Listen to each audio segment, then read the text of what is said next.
এবারের বাজেটে নতুন প্রকল্প মুখ্যমন্ত্রী কন্যা বিবাহ যোজনার প্রবর্তন হয়েছে। অন্তোদয় পরিবারের একজন কন্যা সন্তানের বিয়ের খরচ বহন করবে রাজ্য সরকার। সংবাদ মাধ্যমের সামনে বিষয়ে তুলে ধরলেন অর্থমন্ত্রী। কন্যা বিবাহ যোজনা যেটা আমরা যোজনার কথা বলেছি, আমি এটার মধ্যে কতক্ষণ ইনিশিয়ালি আমরা থাকবে, যেমন ধরুন এটা নিয়ন্ত্রণ জানা দরকার। পরবর্তী সময় এটা হবে যে অন্তোদয় কার্ডের অধীনে থাকবে এরা। সেকেন্ড পয়েন্ট হচ্ছে এরা 18 ইয়ার্স অ্যাবাভ, মিনিমাম 18 বছর, যে মেয়েরা হবে 18 বছর হতে হবে এবং ছেলেদের ক্ষেত্রে 21 বছর হতে হবে।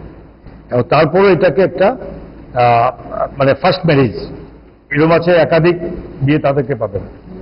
প্রথম ম্যারেজ হিসাবে যেসব মহিলাদের প্রথম বিবাহ হবে এবং অন্তোদয় পরিবারে তাদেরকে এই সুবিধার আওতায় আনা হবে। এবং একটা পরিবার থেকে তার প্রথম সন্তান হবে, এটা ধরে। দোষ আপনার ফুড হ্যাবিটে নয়, ভেজালে। সেই মায়ের আমল থেকেই তারা 5 দশক ধরে গ্যাস, অম্বল ও পেটের সমস্যার একমাত্র সমাধান গ্যাস নল।